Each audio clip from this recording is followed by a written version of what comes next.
that today is December 27th. It's a couple of days after Christmas, and we're on our way to New Year's. This is going to be an unusual show this morning. We have a lot of people coming in, good guests, but we're going to start off with a memorial. And I know that a lot of you have heard Mother Rytasha over the years, and for those of you who don't know, Mother Rytasha passed away a few weeks ago, and I thought this would, with all her good work, I thought it would be a wonderful thing for me just to tell you a little bit about her, read about her. Before I do that, let me tell you what's on the schedule today. After we talk about Mother Rytasha and remembering all the good that she's done, Marilyn Wick is going to tell us what they're doing at the Wick Theater in Boca Raton, and then Harry Getzoff will be talking about eldercation. He's the author of Gold, the Extraordinary Side of Aging, revealed through inspiring conversations.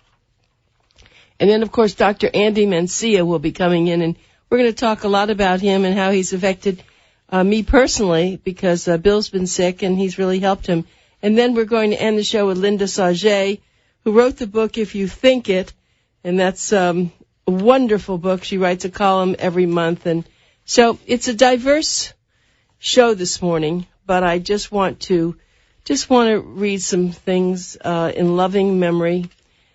It's really with great sadness that we announce that Mother Rytasha, the angel of Bengal, has passed away. Mother Rytasha left her material body, which succumbed to cancer, on December the 8th, 2014. Everyone did everything that was possible to fight the illness, and for a while it was believed that she really had a chance, but it was too much of a burden for her body to bear, and she decided to delay no longer her awaited embrace with her beloved Lord. And Mother Rytasha left her material body, which succumbed to cancer, on December 8th. And while she is now blissfully serving God in His kingdom, her work will carry on here on earth through the Food Relief International, which she founded. It'll continue to serve those in disasters and disastrous conditions, and the religion of love will continue to serve as a beacon of hope for all the world to hear and be inspired by the pure, uncorrupt truth of God found in the heart of all religions. She taught everyone by example how to serve in love, and we shall honor her memory by doing the same. For those who didn't know her, she was without any comparison the most amazing, wise, and compassionate person we've ever come across. She was the living, breathing message of God. She did all she could to serve the poorest of the poor in India, Bangladesh, and many other places, often at great expense to her own health and well-being. She was sought after by scholars the world over because of her simple yet eloquent teaching, the one teaching, and there is but one God with unlimited names, and there is but one religion, love. During all the years that we all knew her and was blessed to be in her intimate association, working alongside her in her charities, projects, and in sharing the religion of love around the world, she always walked her talk and did what was right, never compromising on her principles or promises. She's taught all of us so much, and the reason that many of us have certain feelings was because of her expert guidance. And after I read this, I certainly will let you hear some of her when she came to the studio here, and she did a lot of interviews, and I think you'll understand why we all feel so much about her. After a decade ago, she was featured in an encyclopedia alongside esteemed personalities such as Mother Teresa of Calcutta, who herself was extremely fond of Mother Rytasha, whom she would call to have her come visit in Calcutta the year before she herself passed. Her biography in that encyclopedia reads, Mother Rytasha was given every conceivable blessing at birth. Born into a rich and aristocratic family, she was the daughter of a German baroness. She was educated in Europe and America. But at 20, she was voted by an English newspaper as one of the most beautiful women in the world. And yet, in 1985, she sold her home, jewels, and properties to give all to the poorest of the poor. Called by God, she left everything and today traveled the world teaching the pure spiritual truth found at the heart of all religions. It's a message of love which breaks down false barriers and brings the peace which frees the world. Some call her the prophet of this age, others a saint, but when asked who she is, she answers only that she is a servant of the servants of God. Mother Rytasha was always called by God, and she knew her purpose and God's mission for her even at the earliest age she could remember. She lived a full life of worldly experiences before wholeheartedly surrendering to her mission. She said to many of us that all the things she did and experiences she had in her past, she did so consciously, knowing that it was important for her taste of the world so that she could better understand and empathize with everyone. Her lifetime of preparation also sent her into the tutorship of masters and scholars of each religion, training her in understanding the fundamental core of God's diversified yet unified teachings. All more preparation to better communicate and teach God's pure message into the world. When it was time and she left all worldly obligations to serve, she founded the charity Food Relief International in 1985, the same year as many who are listening maybe were even born. She dedicated her life to serving the poorest of the poor. Once during a project to help the people years ago, the children in the region would whisper among themselves how they thought Mother Rytasha looked like or was an angel. A local news reporter caught wind of the children's gossip and wrote in his newspaper about her good deeds and coined the name the Angel of Bengal in this article. The name stuck, and more people in Bangladesh began to call her so, especially as her tireless service and the projects of Food Relief International continued to go where other charities wouldn't, helping everyone regardless of caste, creed, or religion, and never squandering a single penny. 100% of all donations and funds have always gone directly to serving the poor. Never any salaries or administration costs or other frivolous personal expenses ever being used. That was a testament to the world that charity of God's love made concrete. When her travels serving the poor, Mother Rytasha, understanding the true suffering of this world, is the spiritual suffering of the heart and its longing to again be with God. She began to teach God's message to all who would hear. In the beginning, she would sing the message of God from village to village. Then later, she would teach in formal classes and lecture settings. She didn't teach from any one holy book in particular or from any one religious tradition, but she taught the one internal, external message of God that is found in the heart of all God's teachings. It is a message that is neither Christian, Hindu, Muslim, Buddhist, or Jew, but it's a message of love of God, for we're all eternally the beloved lovers, servants of the one Lord with unlimited names. The people were amazed by these teachings, and they began to call it the religion of love. And even though she wasn't teaching anything new to the people, she would hear and how pure and simple it was. It was as refreshing a revelation and confirmation to their hearts, and the name, the religion of love, stuck, which is nothing more than the essence of God's message. So, I have to say that I really was very privileged to be a friend of Mother Rytasha, and I did experience a lot of her teaching, and I'm not a religious person, I must tell everyone that, and having this on our show, I mean, so many shows you turn on and it's all about religion, and that's not something that I do here. But Mother Rytasha was much more than that. She was very humble. She was down to earth. She never wanted the people's attention or adoration to be as a part of Message of God, but she started writing books, and they did not have her photo on them, but the disciples would go out and try to sell them, sell being an overstatement, as the few coins they would offer them were hardly enough to cover the printing costs, but the people were not interested. They wanted something personal they would relate to. By her disciples' request, Mother Rytasha conceded to put her face on the cover of the books, and her face was extraordinary. I think a lot of you have seen, we've put it in Boomer Times and Senior Life from time to time, but the people loved and cherished the books, and I do. These are tiny little books with great messages.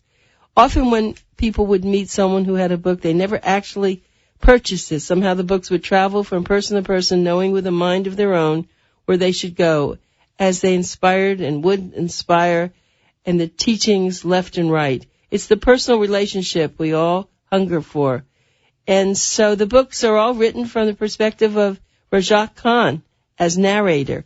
Rajak is a real man, but he also represents every man and the struggle we all endure on the path back to God. So this is the beauty of how the books of the religion of love are written in a style that is timeless for all generations now and future to benefit them.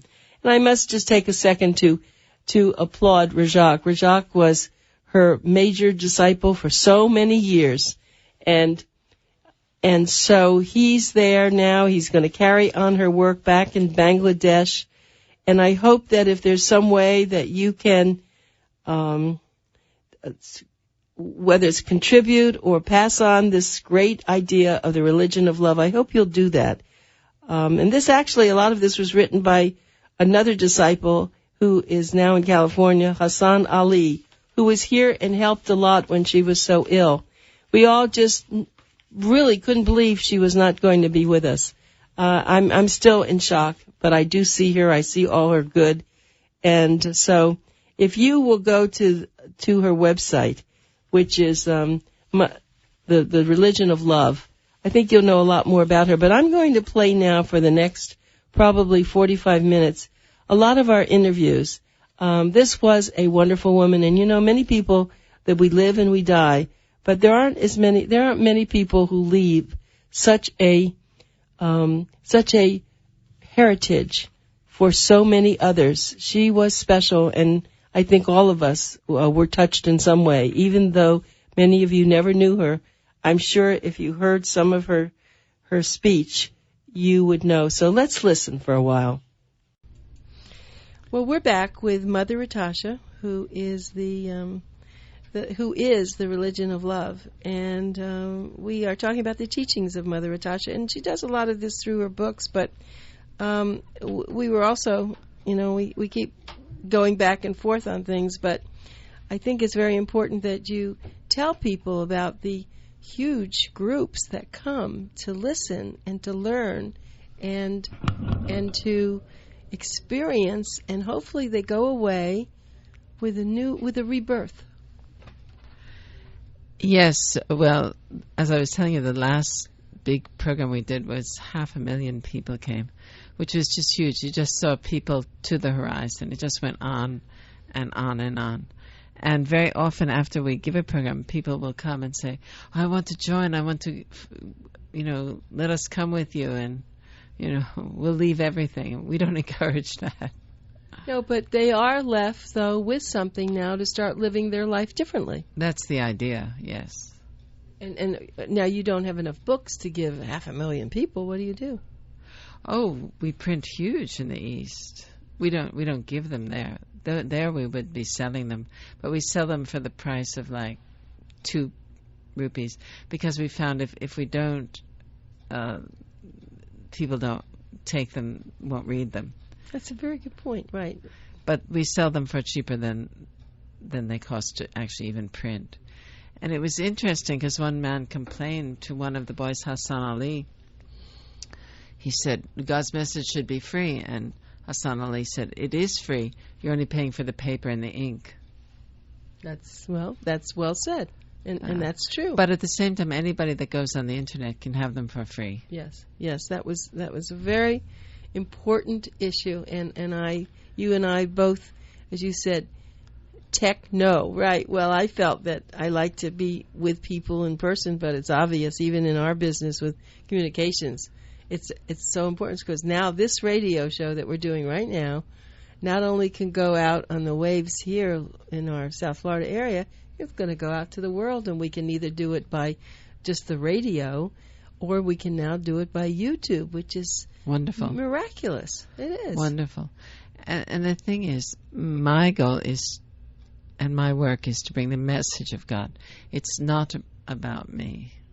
In fact, there's a nice story, if you like stories. I do. That I always tell, because people are always a little curious about me, and I'm not meant to be the center of attraction. So I tell the story about these, saying first that a spiritual master is considered to be like lightning. And the story goes that there are 2 men who go out into the forest, and they go far, far deep into the forest, and a storm kicks up, and it becomes very dark, and they can't see the path for them to get home. So, and it also says that one man is wise and the other man is foolish. So just then lightning strikes. Now the foolish man, he's very curious about the lightning. He's looking at the lightning. Whereas the wise man, he looks at where the lightning is shedding light on the path for him to go back home. So spiritual master, so I'm like lightning. It's the path back home that we want to get to. This is not our home. So I now have a nickname for you, Lightning. Sounds like a racehorse. Right, I know. Well, you do. Well, there is something about you that just is a whole energy field that is a light. Whether it's lightning, it's an energy field that people are drawn to you because of your deep sincerity, your deep, your connection to. And of course, the goal is not for them to be drawn to me, but to be drawn to God. Yes. Back home. This is what we're hungry for. We try and fill that desire. There's another book, I don't believe we have it here today, called Falling in Love, Rising in Love, Living in Love, where it says that longing for love, which many of us do, is actually a longing for God. Longing, yes, longing for love. Yeah, falling in love, rising in love. Is that the one you want? Yes. Can marriage be a spiritual path? What is the truth that shall set you free? Can love be lost? No, real love cannot be lost. That's part of I'm really happy to be able to read all your books online and then print them out if I want. Yeah. I like this. Can we talk a little bit? I don't think I have it here, but what about the prophecy? What is the prophecy of our time? Do you think a book so small could be of any consequence and you have nothing? How do you speak of a revolution? These books are very small, and yet it's interesting because as small as they are, the print is very easy to read. Somehow they work. And when somebody had said to her, do you think something so small can be of consequence? She likens the books to the seed and says, from a little seed, a great banyan tree will grow. So these are seeds that we plant in the heart. Well, I'm really taken with these little books. I'm not going to copy them in anything I do, but I have to. Well, I'm making a gift. Of course, you can keep them. No, I didn't mean that. Thank you. I meant in anything I write. I think that if you're at a place and you give out a little book like this, there's something special about it. I don't know why. Rather than give out everyone has those other books, but this is. They're powerful because they're the Word of God. In a very pure form. Yep, but they are, and as small as they are, they're so big with the messages. Yes. You really are a great messenger. That's what you call yourself, aren't you? The lightning messenger. I know. Actually, we're called the servants of the servants of God. Servants of the servants of God. Mm-hmm. Well, you have something that now will go much longer than even in your lifetime. You know that. And that's something that most people, talk about immortality. This is truly immortality because no matter, what happens to you, hopefully you're going to live to 125 or more. Like Mother Teresa, she died in her 90s, didn't she? Yes, she was a great friend. In fact, you'll see we have one big book that Raja Khan, who's a brilliant photographer and filmmaker, made, and she did the foreword for us. She was a great friend of ours and encourager and supporter of the work. Well, I see your being in that same caliber because I really do. No, I mean, and she actually was a nun. That's how, as a nun. But you're doing this. You didn't do that first. Or you're not a nun. You are the spiritual master who decided this is what your life is all about. So it will continue long after you, which is. Well, because the message is not my message. If you look, it doesn't say the books are by Mother Rytasha. It says I teach them. I teach what is in the books. And we have a saying, live it, give it, let go, and let God. Oh, that's good. I'd like to see more bumper stickers like that than we see so many other ones. Oh, that's a good idea. Yeah, bumper stickers. He's laughing. Okay, well, tell me, is there anyone in the world that you know of who is doing anything similar to you? I think in a strange way we all are doing it. We're all struggling towards the light. We are all trying to do the best we can. We all are spiritual souls. We are all connected spiritually. So I don't see that we're any You're very different. diplomatic, and I understand. That's a good response. However, you have dedicated your entire life, and you have, in Rajak, and I mean, so well, there's a whole group of us who have really. So, but is there another group? That's all I was. Well, I hope so. I hope so.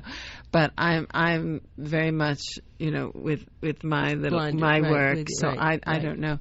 People will often say, "Oh, do you know this one or do you know that one?" And I hardly know anything. Mm-hmm. I know my own work, what I'm meant to do. But yes, I think because there is a spiritual revolution prophesized, and I think there is a great hunger for it. And we see the beginnings of it. Everybody asks me when I'm in Mexico about the Mayan calendar in 2012. So in that book, The Prophecy, it is said that the world will end. You just don't know when. No, the world as we know it will end, is ending. And then describes that the world as we know it, where a few exploit many, where governments are bankrupted by greed, the world as we know it now, where food is unedible, water undrinkable, air unbreathable. So yes, the world as we know it will end, not with destruction as is feared, but with love. And that is what is happening. That's right. That's the prophecy. The television, the media needs to catch it that way, right? That's what you need to do to get to the media with it. I would like to go back to the children's books. They are the most fascinating. Maybe it's because I have my grandchildren, but I know that they love stories. And I'm a little bit of a storyteller, and nothing like you, but I do my little stories. And they just sit there in awe with their mouths open waiting for you. So let's talk a little bit about the chickadee. Well, chickadee, what we're doing now, and what I like to do more and more, is to make them interactive. So chickadee is about watching how you use words. And that if you say something unkind, you can't take it back. So the story is the chickadee goes to Henima and says, "Oh, Henima, I've done a terrible thing.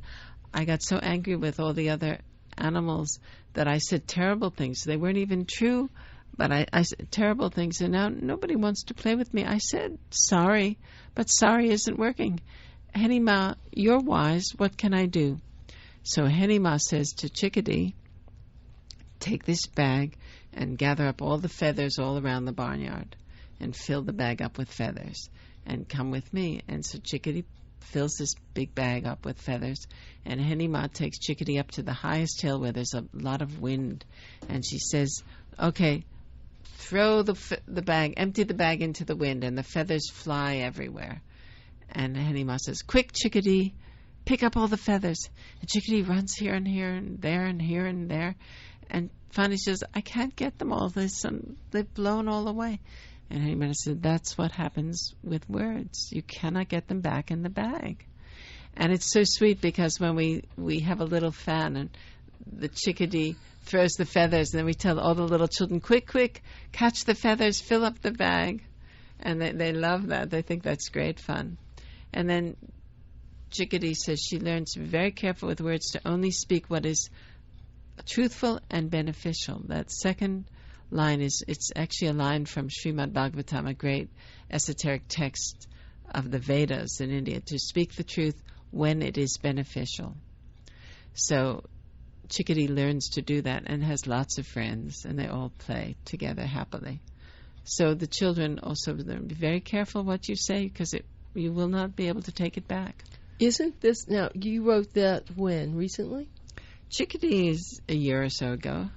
And there's so much out there now about bullying. It is horrible. The bullying. Well, that blue monkey, because people are afraid of others that are different, and children learn that.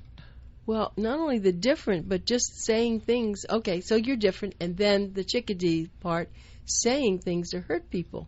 Well, they do that to blue monkey. The bear is jealous, basically, and he doesn't understand this pretty little blue monkey who's so popular. Did you see the woman on the bus? You probably didn't catch that. There was a school bus going along, and a lot of school children, and there was an older woman who had been a bus driver or something. She was riding along, and they started being very mean to her, very mean, and hurt her very badly. And somehow some other child either videotaped it or something, and people donated all over the world to the woman because she took terrible abuse. Oh, look at that fat woman. Terrible stuff. Yeah, it was a terrible thing that's happened. And the bullying for these little children to do that, we have no understanding. How old were the children? I don't know, maybe 8, 10. I'm not even sure how old they were, but it was... Well, this is what we find. Our plays are meant for, like, very young children, because by the time they get even to 8 or 10, they've been indoctrinated. That's right. We have to stop that. And spoiled, truly spoiled. Yeah. So we're going to go back and maybe just follow up a little bit on that, because that's why your books are so valuable. They do this that would be good for all ages, really, all of us. Anyway, we'll be back with Mother Rytasha and another little interlude. Oh, yeah. We're back again with Mother Rytasha. What we've done is we decided that since she's not here in South Florida that often, that we thought we would grab her and just have her give us tidbits and little bits of her wisdom and her experiences from all over the world where she affects so many people. And so we've been talking about her children's books and talking about the other kind of books like Soul Food, Nourishing a Holy Life, and also Rebel or Rebel, either one, you can say it. The Path Made Straight, we'll talk about that, and then Answers. But let's go back to something you were telling me that children see you. First, if you don't know what Mother Rytasha looks like, she's extremely beautiful, long black hair and a beautiful face, but she wears a white a white sari, and she does look like something coming out of the sky, the clouds. So I can understand the little story that you're telling me. We went to do a program at this church, and I was waiting outside the door to go in and give a talk. And there were 3 little girls in a circle, and they kept sort of whispering among themselves, and then they'd look over at me, and then they'd come back, huddled together and whisper. And finally, one little girl was sort of pushed out of the group, and she came over to me, and she very shyly said, Did you fly here? And because, of course, I had just gotten off a plane, I said yes. And she said, oh, my God. She ran back. She is an angel. She is an angel. Now that's funny. And how old were they? They were tiny little kids. But I can see where that happens, where then people don't really understand, how you just got there, because you're living in the civilized world, but at the same time you're living in an ethereal world and a spiritual world. Is it difficult to put the two together? I mean, with your getting up at 4 a.m. and yet living a life where people want you to speak to them. And I mean, how do you manage this? How do you get the two together? Well, I think I'm very fortunate because I seem to meet the most wonderful people. I think God arranges all meetings. I don't believe in any accidental meetings. So it's not difficult. Getting up 4 o'clock in the morning, yes, that has its moments. That is difficult. The body doesn't always appreciate that. But it's a discipline, and it's a very good one. But then you're also entertaining people, or you're speaking. Constantly. Always people coming to hear and to ask. Everything I do is about questions and answers. And I love it. I love people coming. And I'm also have a lot of time on my own because I have to work on the books or work on work. And I have wonderful people around me, such as Raja Khan, a group of disciples who are wonderful, who carry the real burden, and people like yourself, dear friends. Oh, thank you. It's so nice to be included in your life, in your world. When you were talking, though, about people ask you questions, are there ever any questions you don't have answers to? I don't answer personal questions about myself because it's not about me. Right. What about other questions that they ask? I mean, philosophically and all. No, we were in Russia, and we had these wonderful young men from the university, and they were translating because, of course, I didn't speak Russian. Russia was an extraordinary experience, and I'll tell you about that for extraordinary experiences. But then I remember one of the boys said to me, he said, "Tonight would be the hard questions." And it was interesting because they were the same questions. Most people, we all have pretty much the same questions all over the world. People are not that different. So, no, so far so good, because actually when I speak, God speaks through me. It's not that I'm so knowledgeable about all the scriptures. We had a group of different gurus all come to question me once, and they wanted to entrap me a little bit, which was great fun. And they were asking all kinds of esoteric questions from this scripture and that scripture. And somehow I had the answer, not because I knew it, because I think God was just very merciful that day. Somehow we managed. That's a wonderful story. I would think that, yes, people would be there, not nice people, but people who are either jealous or maybe really curious, and well, you should be they want to trick you. There should be tests, you know. So that was fine. I like that. And skepticism is a sign of intelligence. People should be a little skeptical. There's a lot of phonies. There's a lot of people making business out of this. A lot of people exploiting other people. So you should come with a little skepticism and with hard questions. And you should be satisfied mentally. So that doesn't really... It doesn't frighten you in any way when you... I enjoy it. You enjoy that. Sometimes people have come, when we've done programs, really to agitate and to make trouble and to kill us, actually. And why don't you expand on that? Why do they want to kill you? Because basically they don't like the idea that I say there's one God and He's the God of all of us. And that not only do we say it, but we live it. The disciples come from all different backgrounds, and men, women equally. God is an equal opportunity employer. You really. I said to Mother Rytasha she should be a stand-up comic. She said, but I don't have a chair even now. She took my chair away. Right, took her chair, so she's going to have to be a sit-down comic. But you also have had health problems, and you somehow get by that too, because you just don't see that as stopping you. You're like a locomotive just going down the track, and look out, everyone. It's called stubborn. No, it's more than that. Yeah, because we work in very difficult conditions very often, and so I've had a lot of diseases, tuberculosis, hepatitis, just about everything you can catch, I somehow have caught. But by the grace of God, I'm still going. Yes, you are. You're just going, like what's that thing that's going? It's forget what that was. It's I was thinking about the little road runner. Yeah, right. The little road runner. You're running the roads.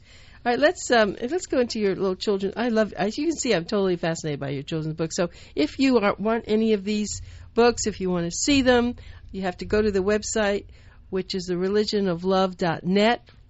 And you can even look up Mother Rytasha, and it pops up too. Yes. You have a newsletter.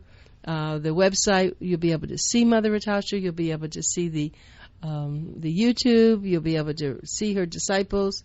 You'll be able to actually see Rashak Khan, who is absolutely an amazing young man too. And I keep calling him a young man. He doesn't seem to age, but I'm seeing a picture of him with black hair, and now I know he has some gray in his hair. So I guess we all kind of age in a different way, but he still has that fascinating look in his face, so we don't think about him like that. But I'd like to go into, there's another one now. I'm just fascinated by your children's books. The Rabbit and the Raccoon. So what happened in that one? Oh, Rabbit and Raccoon. So Rabbit is like the spiritual master. And Raccoon, it starts off, Raccoon stubs his foot on a rock, and he starts screaming and shouting at the rock, and he gets so angry at the rock, he kicks the rock, and of course then he hurts himself. And the rabbit teaches him, and he sings a song, and the children learn the song. It's all interactive. The children sing and dance and have cookies and hug the animals and What is the point that when you get mad, you just, if you don't, it's like control your temper, it'll be worse? They teach them to, what you do is, I am rubber, you are glue. What I do comes out to me, sticks to you, or sticks to me. I get it mixed up. It's a very cute song. And they learn you to are sing rubber, this. I'm glue. Whatever I do to you bounces off you and sticks to you. Right. Well, so the question, though, is now you're teaching this in English or you're teaching this in their language? Their language. So that's why the disciples who are there speak their language. How we do it is the person will read the book in the language of the children, and the disciples mime it, act it out. Oh, mime it, yeah. And that way they travel all over the world doing the plays in that way. I saw an opera yesterday, which was it was a fun opera, and it was The Magic Flute. And, of course, they were acting out this whole thing, and it was fantastic. Right. So the children hearing the story, and then they see the monkey doing or the raccoon doing. So basically the raccoon learns. It's very basic. As Jesus said, what you sow, so shall you reap. Or what they say in the East, karma, that whatever you give out, will come back to you in equal measure. And the raccoon learns that. Have you had the pleasure of meeting the Dalai Lama? No. We actually went to Dharamshala to meet him, and he was leaving the same day, and they said, if you go to the south, he would like to meet you. But we were too busy to go all the way to the south of India to meet him. But we had a lovely time. I've seen him on television. He seems to be an extraordinary man, a very kind, very smart. Oh, yes. Very humble. Yes. With a wonderful sense of humor. Yes. I've seen that. And so that's... And I guess I saw the story of a young child who they choose to become the Dalai Lama. Yes. And it is the same. That's one of the ways we know about reincarnation, that it is the same soul or same person coming again. And they know him because they don't choose him. They will take some of the objects that the Dalai Lama who has died owned, and they show it to the child with other objects, and he'll say, that's mine, or that's mine. And he knows. He said, you were my student, to the old man. I did not know that. That's how they choose the Dalai Lama. Someday you will go to see him. He will see you. Well, that would be lovely. That would be very lovely for you too, wouldn't it? I would love to see him. I think he's we need a lovely. picture of that. That definitely we need a picture of. So, Rajak, we have to get you to arrange that. I think that's a perfect thing. Let's go back into some of the other books that you have here, because I want to make sure I can get some of these covered. There's something that we all want answers. What is your book? Answer things. What is it all about? Answers. Answers is. Let me see. We all look for answers, and so spiritual life is beyond the mind. When they talk about the peace that passes all understanding, that's what we want. We want peace and bliss and happiness that isn't based on something we get or we have, which is transitory. We want to go beyond that.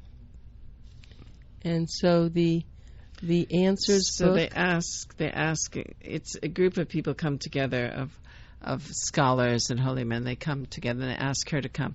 They say, the religion of love is now being talked about in every town and village, and we'd like to know more about it. And they call her before them to answer questions. And one of the questions is they ask, what is the one true name of God?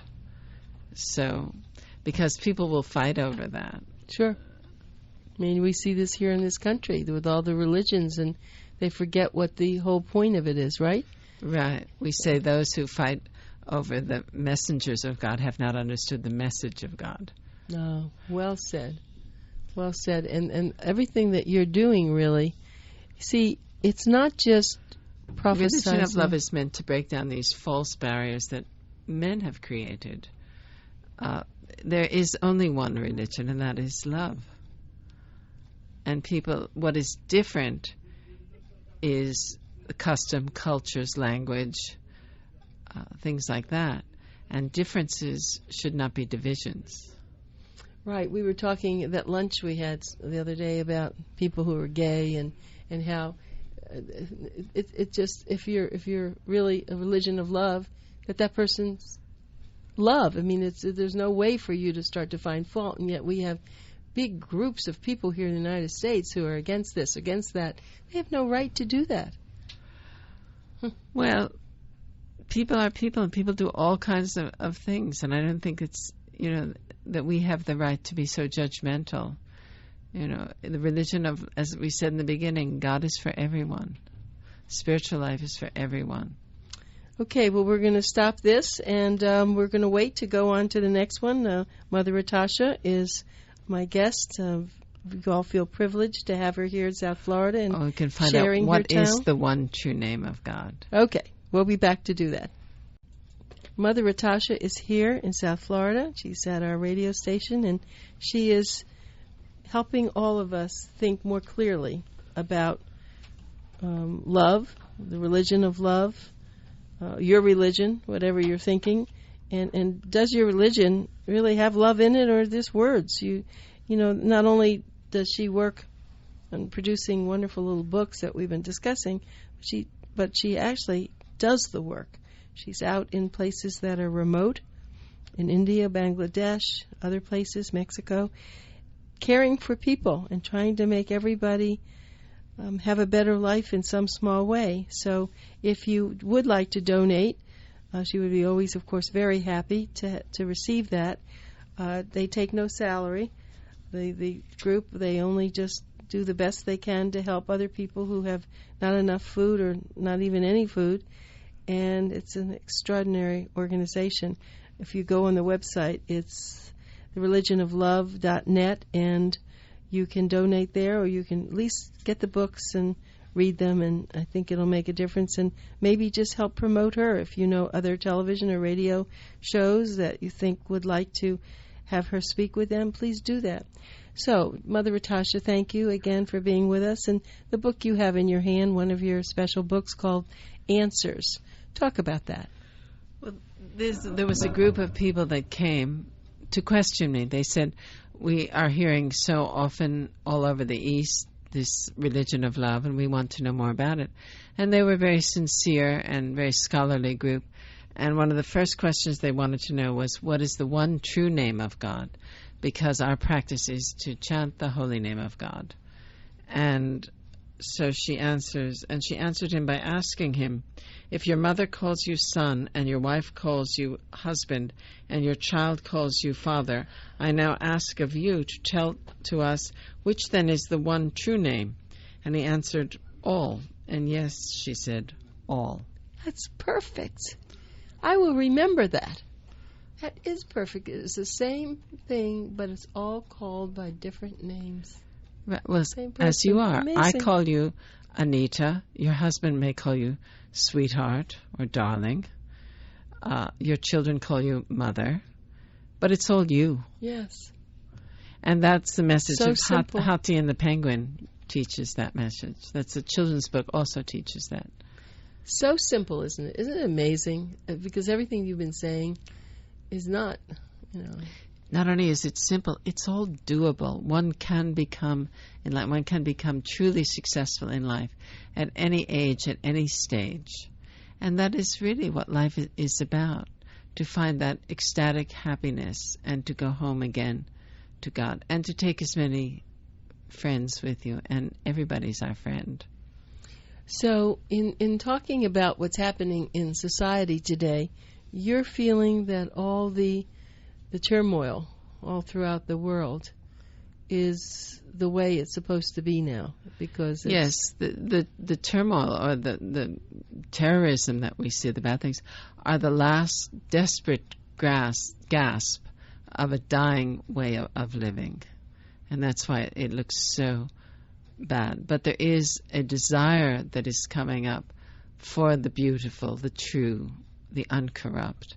People are hungry for that. And out of that hunger will come the reality of the spiritual revolution. And it's predicted, it's prophesied that this time will be the most degraded time. It's likened to a dark jungle. And it says in the middle of this dark jungle, there will be a golden river of spirituality, a golden river of love.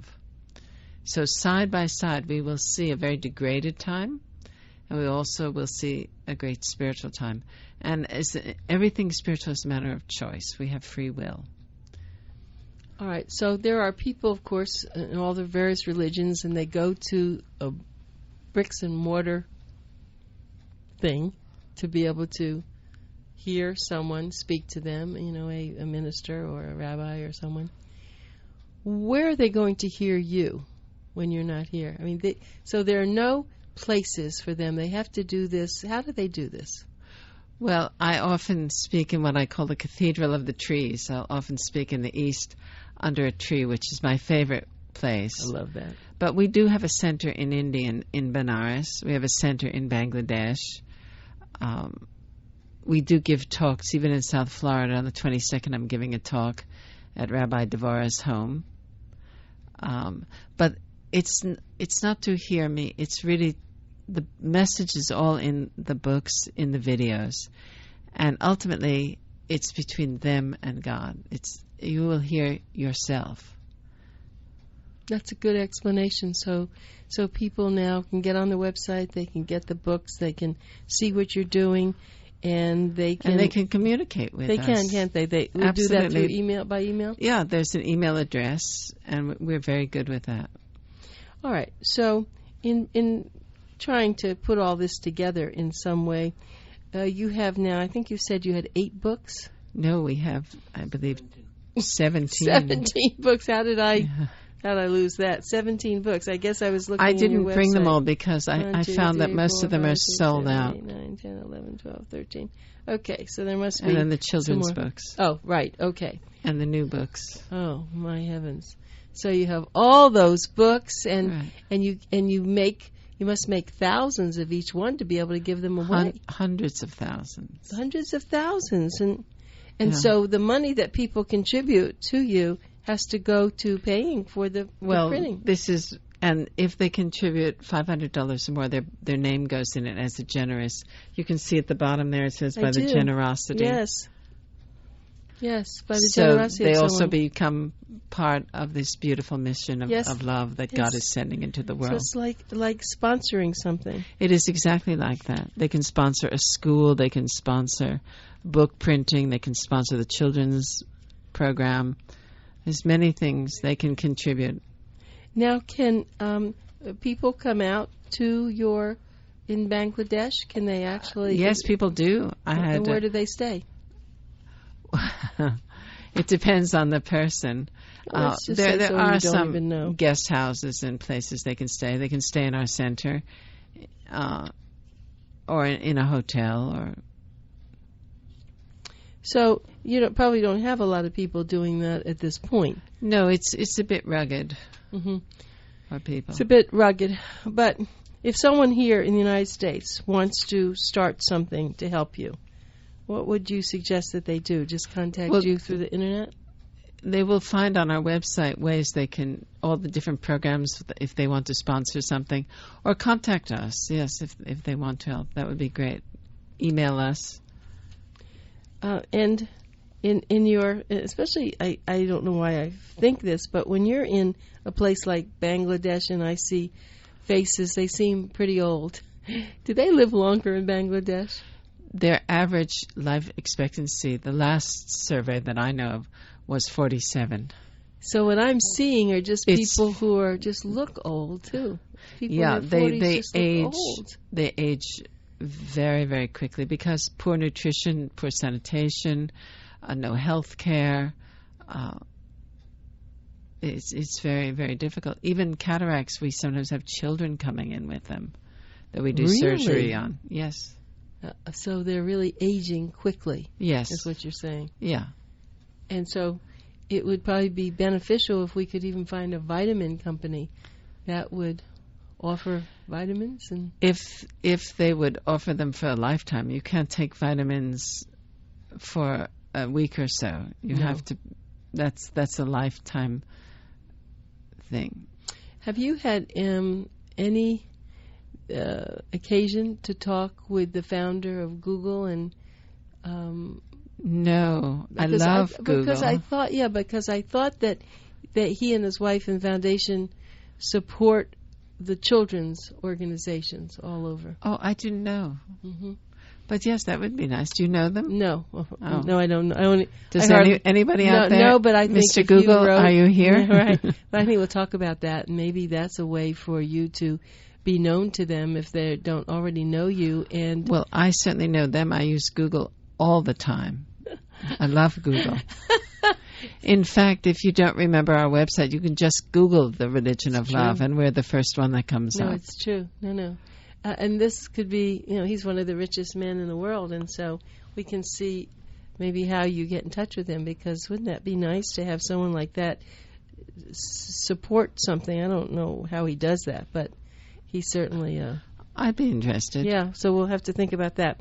Okay, I don't want to run out of time, so I want to just go back and talk about... I have a whole list of books here that you wrote. The Religion of Love, of course, A Spiritual Revolution, The Path Made Straight, One God, One Religion, Falling in Love, Rising in Love, The Book of Wisdom, Love, Peace, Desire, Answers, Sin, Soul Food, Rebel, and then, of course, we have the children's books. Did I miss any? Well, there's the prophecy. Oh, yes, the prophecy, exactly. And the new book, The Promise of God. Yes, and so it takes about a year. You get that out, and then, and so for you, so I want to just this one. I want to just talk about this. It's called Love. Let's go back to that. I'm always thinking about sex somehow. To be spiritual, must I give up sex? Which religion is the one true religion? No, I don't want to talk about that. To be spiritual, must I give up sex? So we know that the Catholic, priests and all, that's what they've done, and the nuns. And you said before, if I'm not mistaken, it's not illicit sex, but you can be married and still... Yes, there's no stigma attached to making love, if you're married. Very often people are exploited. That we would be against. And the love is not really love, in the name of love. So they'll find that, I'll love you as long as you please me. When you no longer please me, I divorce you. I'll be your friend as long as you do what I'd like you to do. And when you don't do that, then the friendship is over. The friend becomes the enemy. And people are brokenhearted because we all want love. And the ultimate love, of course, is the spiritual. Right. And so I have always felt that was hard for people who were Catholic. I didn't quite understand that, but, that's not a religion that I know much about other than that. And of course, we've seen some very bad things happening because of that. It's a very natural and healthy, and it has its place. It should be in the proper place, in the proper context. And I was telling you in the car that sometimes a young man will come to me and sort of confess, I'm feeling great desire, I'm feeling lust. And this for me is a problem, they say. And I say, no. I said, this is not a problem. Come when you don't feel anything, then you have a problem, because you're a young, healthy young man, and this is natural. But the point is then what do you do with those thoughts or those feelings, and how to use things wisely so it's beneficial for completing your goal in life. Wise words. And I know when you first started, you, of course, only had a few people working with you, but you said now that you have quite a few. It's a very big organization. I'm sure you feel a lot of responsibility for them. I do. I love them, and I care. And it's said a spiritual master, if a disciple goes to hell, the spiritual master must go down to hell to get them out. It is a responsibility, and it's a great honor and pleasure. I'm sure it is. It is. Okay, well, this has certainly been a wonderful time with you, and I know that we're going to get some of this on YouTube, and I just think this has been extraordinary for you to take your time and do this and be so just perfect. You're just perfect. Well, I'm getting lunch with you, aren't I? That's besides this. But thank you so much, Mother Rytasha. And it's my we just pleasure. wanted to have a major connection with you, and now the radio waves are just going to be all out there. Wonderful. Thank you. Thank you.